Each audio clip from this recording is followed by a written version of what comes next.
Olá, investidor, tudo bem? Dando continuidade às entrevistas com os gestores diretamente aqui do CEO Conference, a gente recebe Egler Horta, sócio-gestor da Capitalo, para bater um papo sobre a gestora e os fundos. Vocês já estão acompanhando as lives que a gente está fazendo diretamente aqui do CEO Conference e agora vamos bater um papo com os gestores. Egler, muito obrigado pela disponibilidade de vir aqui falar com nossos clientes. Eu que agradeço a oportunidade. Bom, antes da gente entrar e falar um pouquinho sobre o fundo, sobre o cenário, eu queria que você comentasse um pouquinho sobre o seu background e apresentasse a Capitalo para os nossos clientes.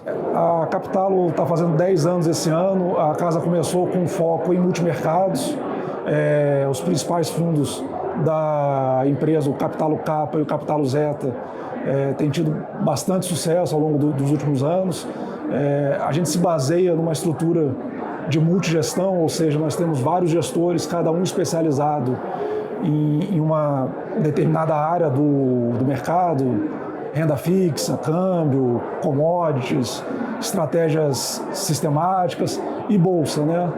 E desde o final de 2017, a gente, inclusive, lançou o Capitalo Tarcos, que é justamente aproveitando a expertise das equipes que já operavam bolsa dentro do multimercado, a gente resolveu desenvolver um produto com foco em bater o Ibovespa, ao contrário dos fundos multimercados que tem como benchmark o CDI.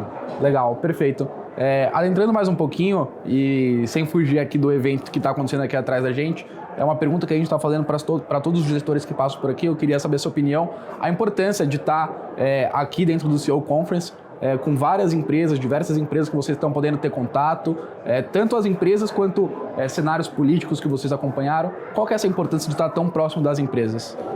Para a gente, assim, é uma oportunidade sempre, né? Você sempre aprende alguma coisa, né? Você tem contato com empresas que você já visita muitas vezes, então consegue ver o que os outros investidores estão discutindo também. Às vezes você tem contato com empresas que você nunca teve oportunidade de conhecer, né? Empresas fechadas, tem palestras bem diferentes, com grandes empresários. Então, assim, eu acho que dependendo de como você montar a sua agenda, você consegue ter um aproveitamento muito bom do seu dia aqui, né? A parte política esse ano também tiveram algumas palestras bem interessantes. Enfim, eu sempre gosto de vir porque eu acho que é uma oportunidade única, né?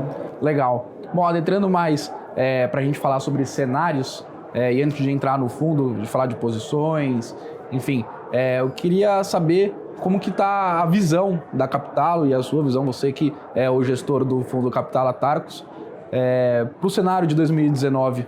A gente tem uma visão relativamente benigna para o cenário de 2019, né? Olhando para o cenário externo, eu acho que a mudança de postura do Banco Central americano em janeiro foi de extrema importância para os mercados emergentes, né? Você vinha começando a ter uma volatilidade muito grande nas bolsas dos países desenvolvidos, um medo muito grande do Banco Central americano puxar os juros além do que seria recomendável agora e uma desaceleração na atividade dos países desenvolvidos que ainda preocupa um pouco. Então, o que eu acho que a grande novidade é que a partir de janeiro o Banco Central americano mudou um pouco a postura dele e o que o mercado chama de mais dovo, né? Então ele está sinalizando que ele vai ser muito paciente em subir os juros, que para mercados emergentes pode ser uma excelente notícia. Eu acho que a gente ainda precisa ter alguma indicação de que a atividade ela vai parar de desacelerar nas principais economias, mas a mudança de postura do Banco Central americano eu acho que já é um grande primeiro passo. E aqui, olhando para o Brasil, na verdade a gente tem um grande desafio agora, que acho que todo mundo deve estar falando disso, que é passar a reforma da Previdência, né? A gente, enfim, o mercado tem se comportado de maneira relativamente otimista aí ao longo dos últimos meses.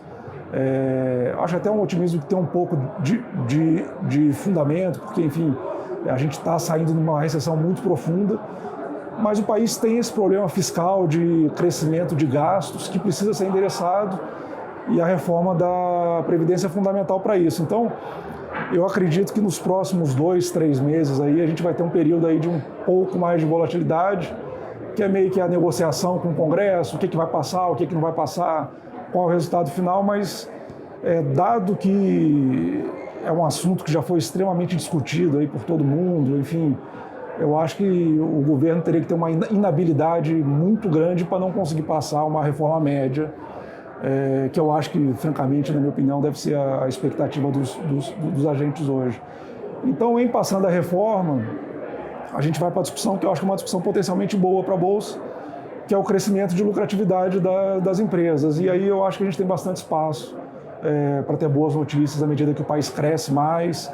As empresas têm uma capacidade ociosa bem grande ainda, então à medida que você vai ocupando essa capacidade, você vai aumentando a lucratividade das empresas. Então eu acho que é mais ou menos esse o cenário que a gente tem trabalhado.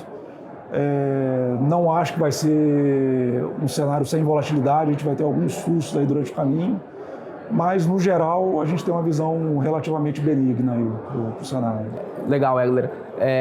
Dado esse cenário, o que você diria para os investidores? Quais são as principais ações, principais posições do fundo ou os setores que podem se beneficiar mais com esse cenário, com a visão que vocês têm na Capitalo? Então, hoje a gente está com uma concentração principalmente em estatais. Por quê? Né?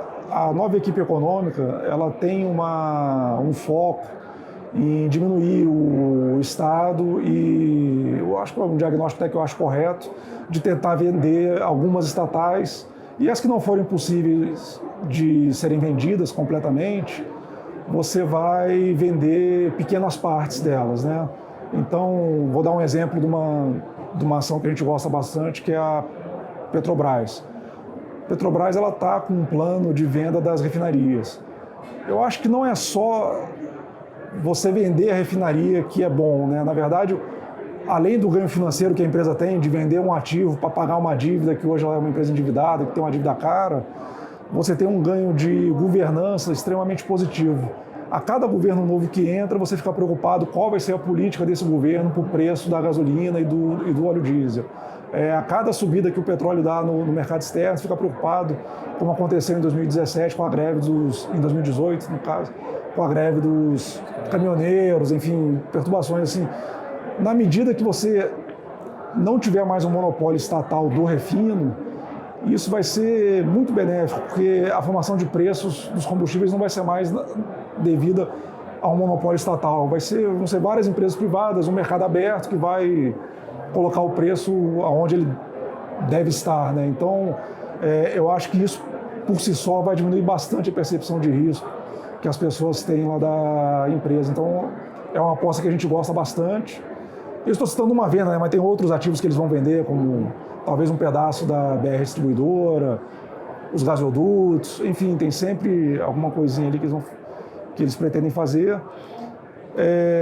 Nos estados, a gente também acha que você pode passar por vendas de algumas estatais, algumas por exigência do plano de recuperação fiscal dos estados, né? Então, em Minas Gerais, por exemplo, o governador já é bem vocal que ele pretende vender, né? A CEMIG, Copasa. No Rio Grande do Sul é outro candidato que a entrar no plano de recuperação fiscal que talvez tenha que vender o Banrisul. Então, eu acho sim, que são empresas ligeiramente descontadas hoje em valuation, que podem ter uma mudança significativa no seu processo de governança se essas privatizações andarem. Então é uma oportunidade que a gente enxerga hoje. Perfeito, Egler. Muito obrigado pela disponibilidade de vir aqui falar com nossos clientes, traçar esse cenário e dividir um pouquinho das posições ou dos pensamentos que vocês estão tendo aí para 2019. Não, legal. Eu que agradeço aí mais uma vez a oportunidade.